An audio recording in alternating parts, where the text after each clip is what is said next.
As speculation over the revival of the 2015 nuclear deal continues to mount, Israel says that the head of its Mossad Spy Agency will visit the United States for discussions over the accord. Reports say Mossad Chief David Barnea will visit Washington in early September, where he will participate in closed-door meetings with the Congress. Israel has for long opposed giving a new life to the Iranian nuclear deal. It says a new deal will facilitate the funding of Iran-supported extremists in the region and will not be able to prevent Tehran from developing a nuclear weapon. Iran, who has time and again denied Israel's charges, claims its nuclear program to be completely safe. Meanwhile, Iran's president says any roadmap to restore Tehran's tattered nuclear deal with world powers must see international inspectors end their probe on man-made uranium particles found at undeclared sites in the country.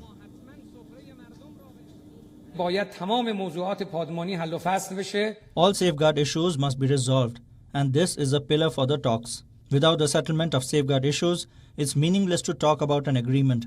An agreement must be accompanied by the settlement of safeguard issues and an end to those issues.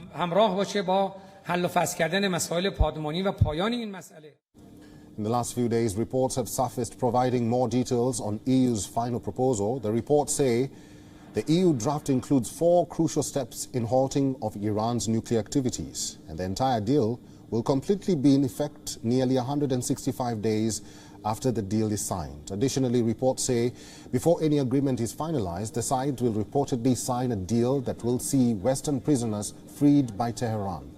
This in exchange for Iranian assets being unfrozen by Western nations.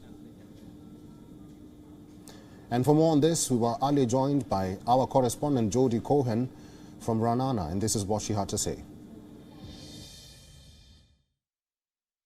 Mossad Chief David Barnea, he's called it a bad deal, and he's heading to the US next week to try to shape the final deal that is expected to be signed. And this is part of Israel's efforts. Defense Minister Gantz was there last week, and also National Security Advisor Eyal Hulata. Now, they're quite united in their message, saying that this is a bad deal. And Lapid has also expressed how he thinks the deal can be made better.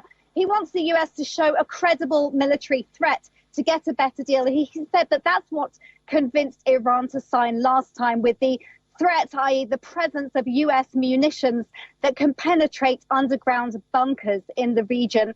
Now, he says he wants to have a deal with a later end date, a minimum amount of funds released through lifted sanctions, tighter supervision, which is really crucial, and I'll come to that in a second, and also a deal that addresses Iran's long-range ballistic missile program and what he says is involvement in terrorism.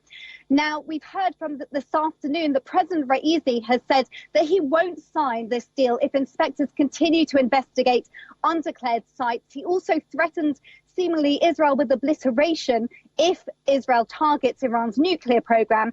And President Herzog from Israel has come back to him on that, saying he's urging the IAEA to continue with its independent investigations, saying that they're absolutely crucial to preventing Iran from getting nuclear weapons. At the end of the day, Israel is treating this as an existential Israel.